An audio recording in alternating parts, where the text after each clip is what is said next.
Magandang umaga sa lahat. Ngayong araw naman ito ay may kwento ako tungkol sa kwento ni Sulamit. Handa na ba kayo? Oo, para sa akin, handa na rin ako para ibahagi kung ano ang kwento ni Sulamit. Inang basahin. Noong unang panahon, may mag-asawang Dato at Bais. Agama niyo na may isang anak na babae na nangangalang Sulamit. Ipinag-aral siya sa isang paaralan sa Antara Alanit na matatagpuan sa pagitan ng langit at lupa. Ipinadala siya upang mag-aral ng banal na Quran hanggang sa lumaki siya na napakagandang babae. Naging guro niya si Sumisid sa alungan. Hindi nagtagal, nagkasakit ang Dato, Agamaniyog. Malubha ang sakit nito at pinaalam kay Sulamit. Umuwi si Sulamit at pinuntahan ang kanyang ama. "Oh, ama, ano nangyari sa iyo?" Ang nag-aalalang tanong ni Sulamit. Sumagot sa kanya ang ama. "Mahal kong anak, malapit na yata akong mawala sa mundong ito. Gusto kong basahin mo sa akin ang Quran bago ako mamatay at huwag mong kakalimutang mag-abuloy sa mga mahihirap o magbigay ng sadaka sa aking pangalan." "Oo, ama, ikinagagalak ko pong gawin ang lahat ng kahilingan mo," ang sagot ni Sulamit. Umupo siya sa tabi ng kanyang ama at sinimulan niya ang pag-awit ng bawat bersikulo ng Quran. Nang marinig ang kanyang boses, tumigil ang hihip ng hangin at ang mga dahon ay tumigil sa paggalaw, pati na rin ang mga ibon ay tumigil sa paglitad upang makinig sa pag-awit ni Sulamit. Pagkatapos niyang nabasa ang Quran, namatay ang kanyang ama. Tumangis ng malakas ang dalaga.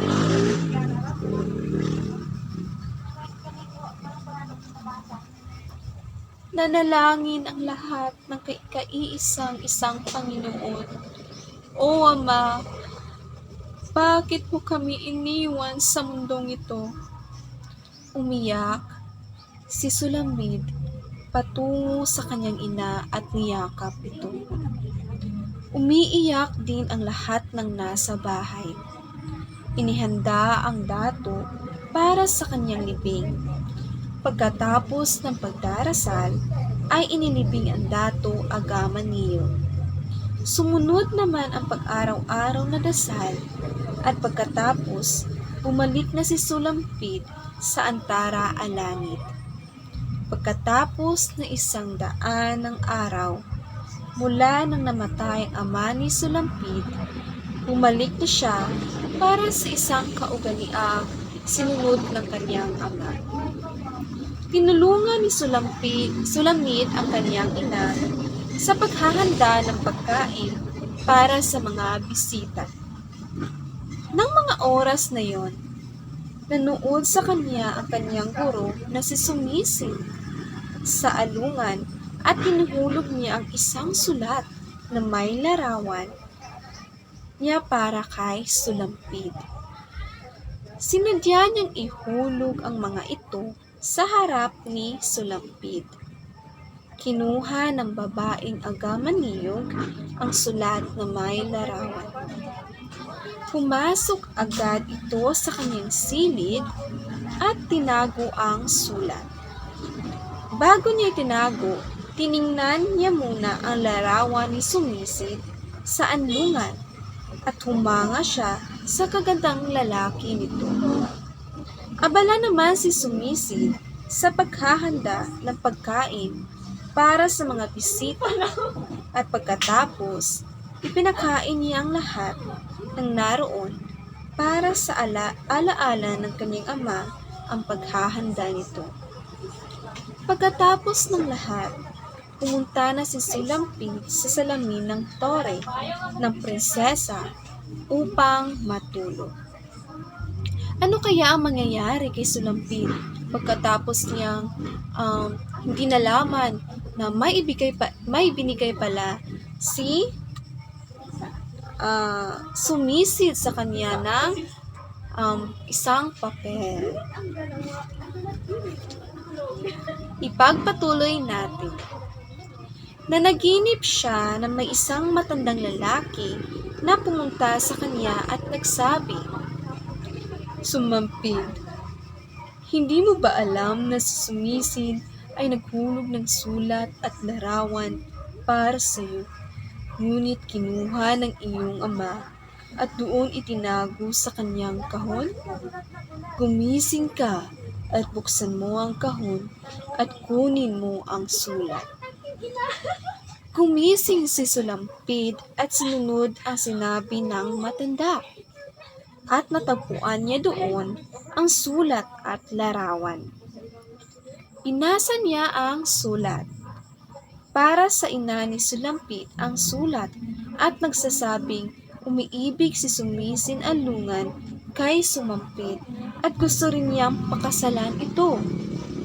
Sinunog ni Sulampid ang sulat at kinuha niya ang larawan at dali-dali siyang umalis sa bahay. Nang dumating ang kanyang ina, kaagad na malayan yung bukas ang kanyang kahon. Namalayan niya na wala na ang larawan at sulat. Alam din niya na walang ibang makabukas ng kahon maliban sa kanyang anak. Pumunta siya sa salamin, ngunit wala na si Sulampid. Bumaba siya at nakita niya ito papalayo nasa turugan. Galit na galit ang ina ni Sulampid. Kumuha ito ng kutsilyo at nagbalak na patayin si Sulampid. Muntik na niyang maabutan ito, ngunit tumalon ito sa ilog. Lumangoy siya hanggang sa makarating siya sa kabilang dako ng ilog. Lumakad siya ng lumakad hanggang makarating siya sa isang bahay na may dalawang matanda. Ano kaya ang kinalalabasan ni Sulampid? Bingi ang isang matanda at bulag naman ang isa. Pumasok agad si Sulampid sa bahay at nagtago. Dali-dali niyang sinara ang pinto. Maya-maya, dumating ang kanyang ina. Hinanap si Sulampid. Doon ngunit nabigo siya. Hindi niya nakita si Sulampid kaya bumalik siya sa kanilang bahay. Pagkaraan ng ilang araw, may 3 magkapatid na binata ang dumating sa bahay ng tinataguan ni Sulampid. Sino kaya yung mga 3 magkapatid na dumating? Pagkaraan ng ilang araw, nagtago si Sulampid sa silid, ngunit nakita rin siya. Nakinig ang magkapatid sa kwento at napagkasunduan nilang ituring siya na kanilang sariling kapatid. Dahil sa natuklasan din nila na may maganda din itong boses, pinausapan nila ang kanilang guro na si Raya Interrupta na tanggapin si Sulampid, isa sa kanilang mga mag-aaral. Pagkaraan ng ilang taon, habang nagdidilig si Sulampid, biglang may lumapit na isang babae. At yung nakita niya na mukha ng babae ay ang kanyang ina pala. Bigla niyang niyakap ang kanyang ina at umiyak ito. "Ina, at sa aking nagawa at asal na pinapakita sa iyo. Patawad na bigla akong naglayas at hindi na bumalik. Ang sabi ni Sulampit habang umiiyak at humagulgol ito. Patawarin mo rin ako, Sulampit. Naging sakim akong ina sa iyo. Mas nangibababaw ang inggit at galit ko sa iyo. Ang sabi habang humagulhol itong iyak ang kanyang ina. Pagkatapos ng magpatawad sa isa't isa, naging maayos ang relasyon nilang mag-ama.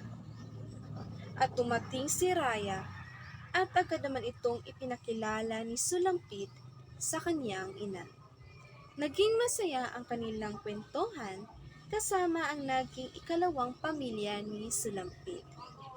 At hindi nagtagal, nagkaibigan si Raya at si Sulampit. At agad naman itong pinakasalan ni Raya si Sulampit. Naging masaya at magandang relasyon ang naidulot sa mga nararanasan ng buhay ni Sulampit. Doon na nagtatapos ang ating kwento tungkol sa kwento ni Sulampit. At sa kwentong ito, may idudulot tayong may aral tayong mapupulot nito. Ano kayang aral na mapupulot natin dito? Ang aral na mapupulot natin dito sa kwento ni Sulampit ay ang anumang sakit ang naranasan, ang dulot nito ay ang magandang aral na dapat magpatawad at buksan ang pusong sugatan.